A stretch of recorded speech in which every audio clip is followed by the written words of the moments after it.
Hallo Arthur, deine Einschätzung nach dem Kampf, ist alles nach dem Plan gelaufen oder hast du dir das so vorgestellt?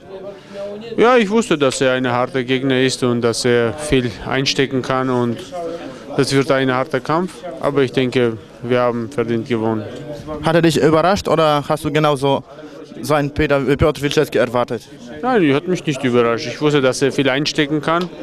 Ich habe die Runde gehabt, aber ich wollte ihn ausnucken, aber hat er durchgehalten ein-, zweimal.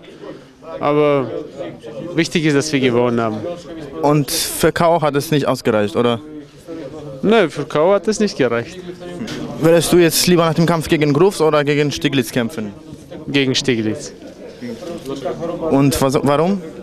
Ja, weil es deutsches Duell und für deutsche Fans ist es sehr interessant, so einen Kampf zu machen, denke ich. Wir können 15.000 Halle füllen.